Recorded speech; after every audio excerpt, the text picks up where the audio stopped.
take all your Bitcoin right now and sell everything you have. Yeah, no joke. That's the current advice from an Austrian newspaper that has more than 1 million readers daily. Says here, warning, a huge bubble could be forming right now. It's better to not be around when it bursts. So it is clearly advised to sell Bitcoin and not be part of this big bubble.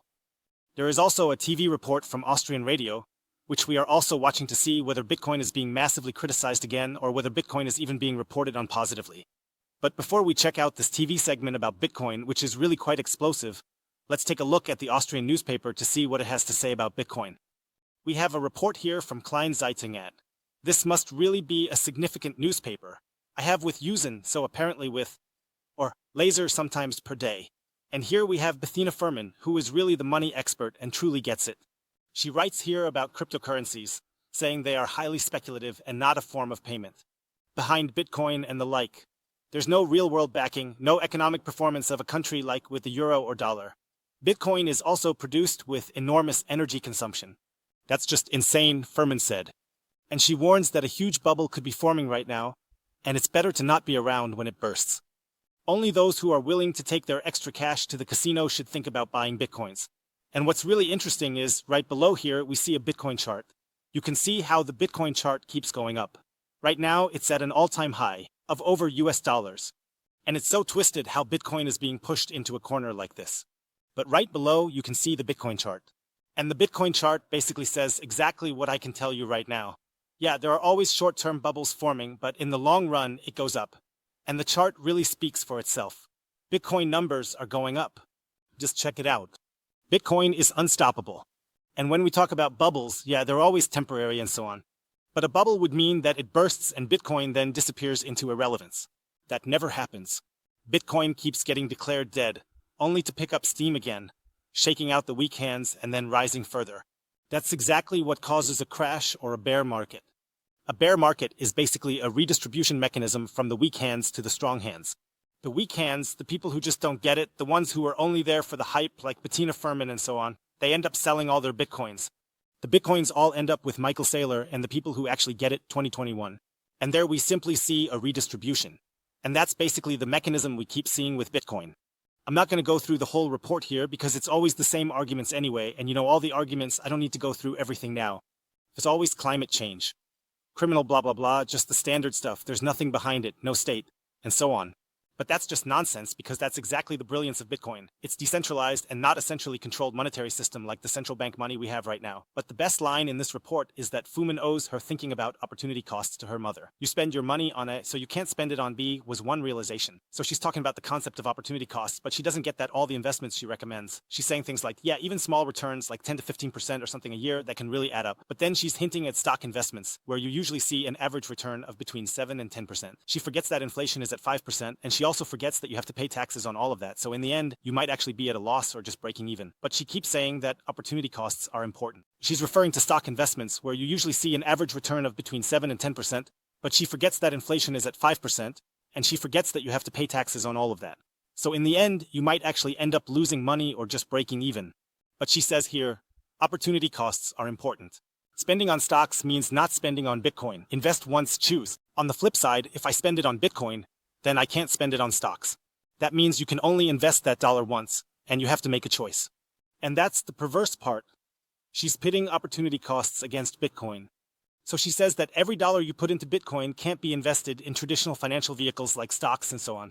But it's actually the other way around. People like Warren Buffett or big stock pioneers, even Ray Dalio, are actually getting pretty poor. It looks great on paper with his stock fund and hedge fund, like he's making massive gains. But compared to Bitcoin, he's actually losing out because his Bitcoin allocation is way too small. On paper, it looks like he's making massive gains with his stock fund and hedge fund and all that. But compared to Bitcoin, he's actually losing out because his Bitcoin allocation is way too small. And that's exactly what you need to understand. Opportunity costs, but the other way around, as this financial expert says, opportunity costs mean that every dollar not invested in Bitcoin is a massive waste of capital, a huge missed opportunity because you're missing out on some serious gains.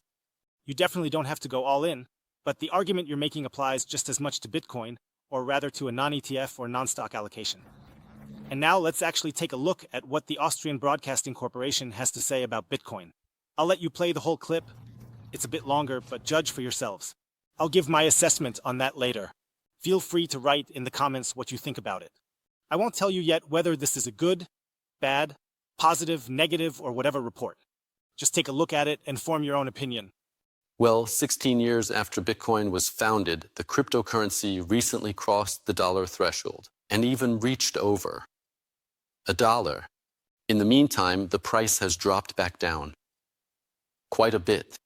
Bitcoin is the oldest and most well-known digital currency in the world. This hype was also triggered by Donald Trump's election victory in the U.S. A look at the price development of the cryptocurrency Bitcoin. Since the beginning of November, it's been putting dollar signs back in the eyes of its owners. The most well-known cryptocurrency in the world is experiencing another true surge. Several factors are currently favoring this. Trump won the race and had already positioned himself strongly as a supporter of Bitcoin and cryptocurrencies. And that has certainly cleared up a lot of doubts, especially for institutional investors, when it comes to regulation. But not only that, the monetary policy decisions of central banks would also influence the current development, according to the crypto expert. On top of that, there's the limited supply. Then, of course, we have issues like interest rate cuts, which is always good for risk assets, which Bitcoin still is. And we also have this Bitcoin having that happens every 4 years, which cuts the rate of new Bitcoins being released in half. Because the demand for Bitcoins far exceeds the supply, the sky's the limit for the cryptocurrency. These days, almost anyone can get a slice of the Bitcoin pie. The technical hurdles to getting your hands on the currency are now almost zero. In the past, strong increases have always been followed by significant losses, like during the Bitcoin crash 2 years ago. One thing's for sure, the cryptocurrency is gaining more and more trust, but it still remains a speculative market. Financial expert Skolyanovsk has come to see me.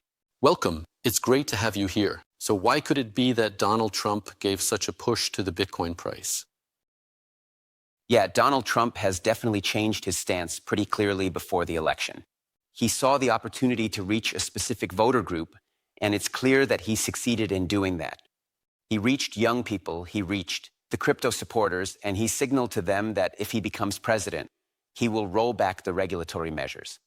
And we've already seen that the current SEC chief, Gary Gensler, is going to step down.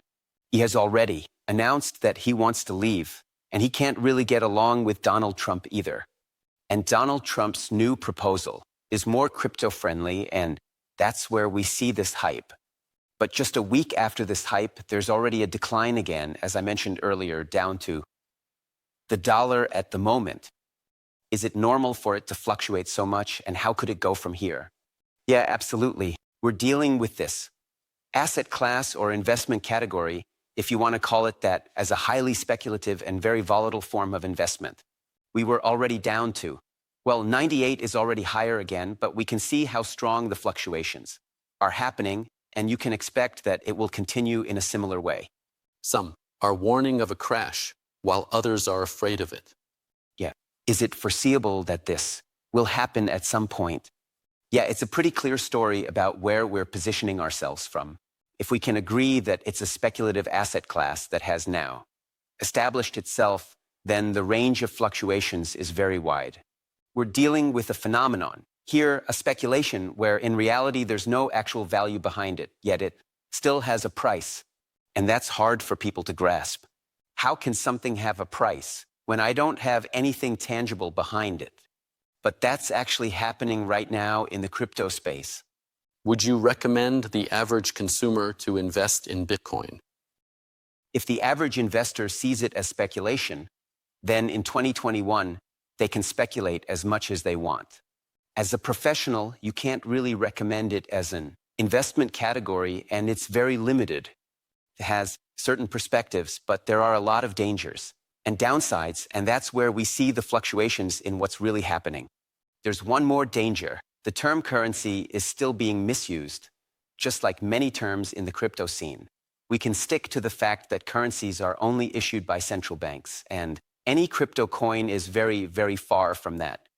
Artificial intelligence, what role does it play in this game now? It's a pretty clear story. Artificial intelligence can be applied here just as well. The crypto topic here is about computer programs based on the blockchain.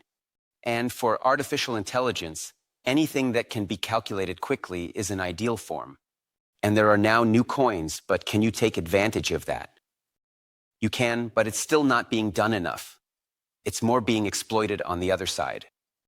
Okay, I really had to stop there. I thought I could watch the whole video, but it's getting way too crazy for me now. I'm starting to feel dizzy.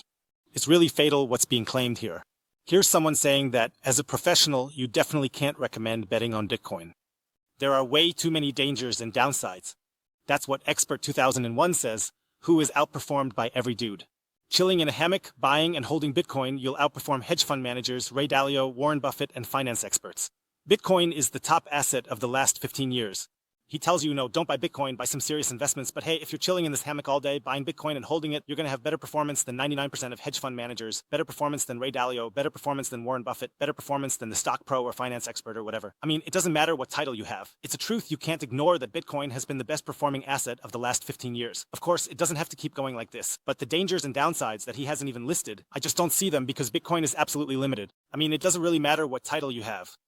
It's a truth you can't ignore that Bitcoin has been the best performing asset of the last 15 years. Bitcoin is limited with no third-party risk, no banks, central banks, CEOs, or bosses. Only 21 million Bitcoins exist unexpandable. Where's the danger? There's no third-party risk, there's no bank you have to trust, no central bank, no CEO, no boss, no whatever.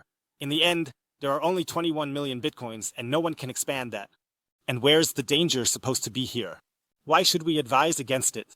I just don't get it. But the craziest line was this one. They say here that Bitcoin is highly speculative, it has no value, but still has a price. And that's just so far-fetched, you know. I mean, value is completely subjective. For me, this might have value. For him, it might not have any value. But that doesn't mean you can say it has no value at all, you know? Because value is always something subjective. But as a financial expert, you really have to understand that you're not God. And you can't just impose your value system on the world and say, okay, if I, as a financial expert, don't see any value in it, then that's just how it is. We just write it down like that, just like that, stamped and done. And that goes for everyone else too. But no, that's not how it is. A lot of people can simply see value here in a decentralized, censorship-resistant, non-manipulable, non-corruptible system. And for me, it's the other way around. To me, fiat money isn't worth much more than just being toilet paper or something where you can maybe make a fire or something like that. I mean, that's the intrinsic value if we're going to keep talking about values or whatever, even though that's kind of nonsense too. That's just a joke about intrinsic value. The intrinsic value of fiat money is toilet paper. Or that you can use it to start a fire and grill some sausages or something. That's obviously not true either. That's mentioned a bit humorously here, but I find it tragic what's being reported about Bitcoin, even though the report started off so well. But who cares, because a person like that will just buy Bitcoin at 2 million, 3 million, or even later.